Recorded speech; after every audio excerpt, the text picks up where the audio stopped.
Hey, good morning. It's Patricia Murphy. It's Monday. This is Seattle Now. They don't quite have the spiciness of this year's city attorney's race, but two citywide council races will still have a lot to do with how Seattle takes on its biggest challenges. We'll hear more from Crosscut's David Kroman in a minute, but first, let's get you caught up. Expect more rain and wind today, but not as intense as yesterday's storm. Sunday was pretty dramatic. 51-mile-an-hour gusts at Seattle's Boeing Field. More than 100,000 metro area customers lost power. Calmer today, but still, the National Weather Service says there could be gusts up to 30 miles an hour. Seattle's race for mayor is getting nasty. Bruce Harrell's campaign says a new attack ad from challenger Lorena Gonzalez is racist and misrepresents his position. The ad hits Harrell for not calling for the resignation of disgraced former mayor Ed Murray and accuses him of discrediting sexual assault victims. More than 36 community leaders are calling for Gonzalez to take the ad down. In a statement to the Seattle Times, Gonzalez's campaign said they said what they said, and the ad will stay.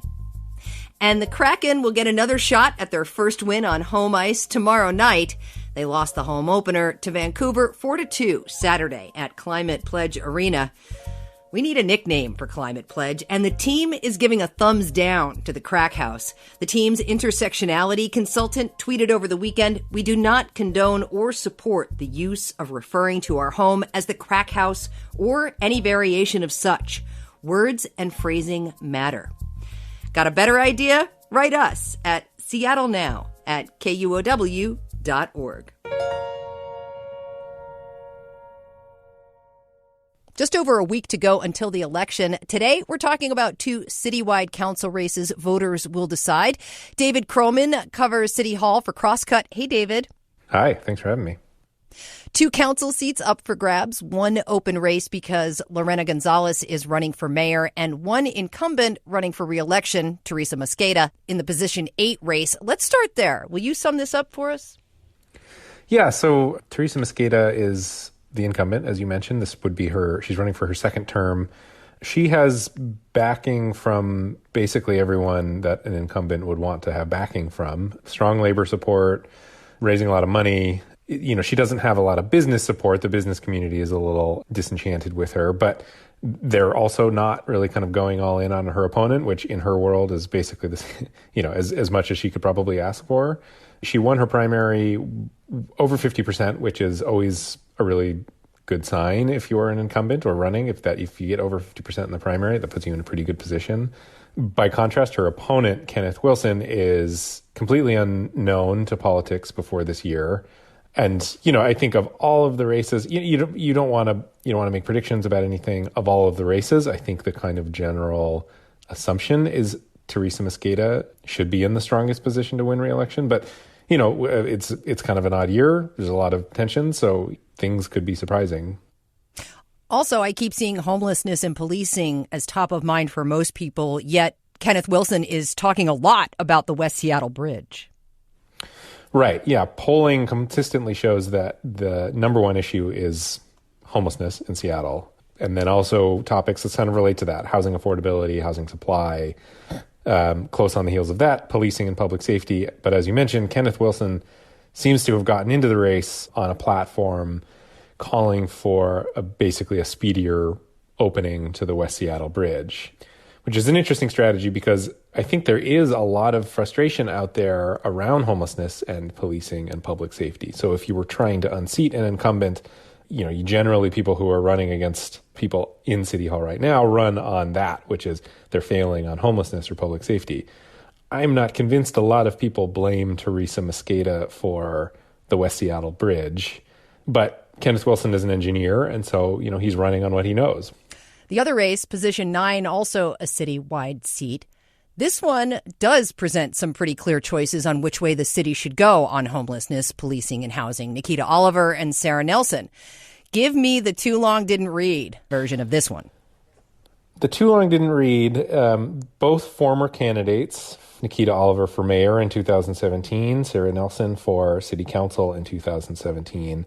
Sarah Nelson has all of the backing of what has become known as kind of the moderate candidates in Seattle. You can quibble over whether moderate is the right term, but the people whom business tend to support, Sarah Nelson is herself a business owner of Fremont Brewing, is running on this platform of, as we mentioned before, City Hall is failing on homelessness, moving too rashly on public safety, needs to do more to clear the streets of tent encampments and things like that. A little more hesitant on strong tenant right bills, definitely more hesitant on certain taxes, that sort of thing.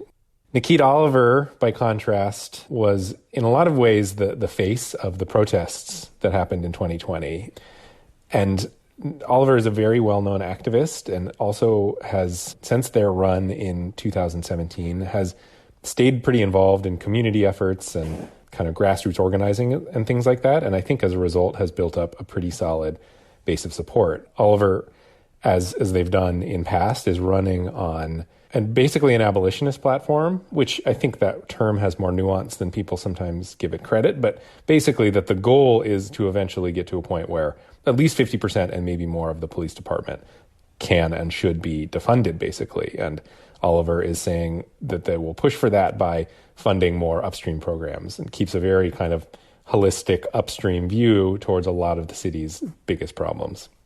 With a week to go, though, what are the polls revealing about both of these races? Unfortunately, we don't have enough polls. Polls really should be read in groups. Ideally, we would have 10 polls and we'd kind of take a poll of those polls.